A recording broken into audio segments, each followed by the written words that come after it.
Hello అండి, అందరికీ నమస్కారం అండి. వారాహిదేవి నవరాత్రుల్లో 9వ రోజు అండి. అమ్మవారికి తిథి ఎప్పటి చెప్పే వరకు ఉంది. అలంకరణ, అమ్మవారికి నైవేద్యం ఏం సమర్పించాలి, పూజ ఏ సమయంలో చేసుకోవాలి, ఏ దీపం పెడితే ఏ ఫలితం ఉంటుందో మనం ఈరోజైతే తెలుసుకుందామండి. వారాహిదేవి నవరాత్రుల్లో 9వ రోజు అండి, అంటే చివరి రోజు అనమాట. కుదిరితే అందరూ పూజ చేసుకోవడానికి ట్రై చేయండి. ఇలాగే నేను ప్రతిరోజు వీడియో అయితే పెడుతున్నానండి. నా ఛానల్ అయితే సబ్స్క్రైబ్ చేసుకోండి.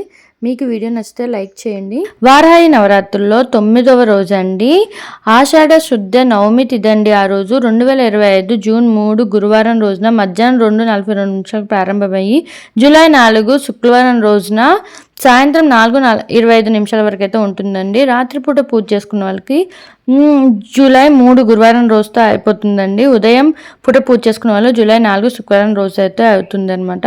ఆ రోజు అమ్మవారు మనకి లలితాదేవిగా అయితే దర్శనం ఇస్తారు.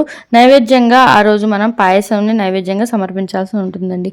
ఇలాగా అమ్మవారికి 9 రోజులు 9 అలంకారాలు 9 తిథులు అమ్మవారు ఏ అలంకరణలో కనిపిస్తారు, ఏ నైవేద్యం సమర్పించాలో తెలుసుకున్నారు కదండి.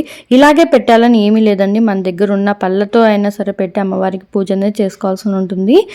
దేవి నవరాత్రిలో 9వ రోజు అండి, మనం ఏ దీపం పెట్టాలో మనం తెలుసుకుందామండి.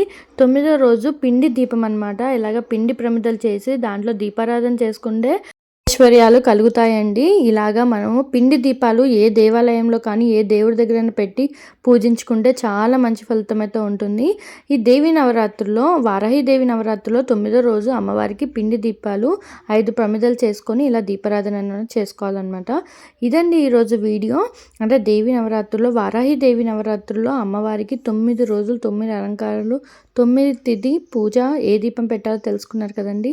మీకు కానీ ఆ వీడియో నచ్చితే ఒక లైక్ చేయండి, షేర్ చేయండి, కామెంట్ చేయండి. థ్యాంక్స్ ఫర్ వాచింగ్ అండి.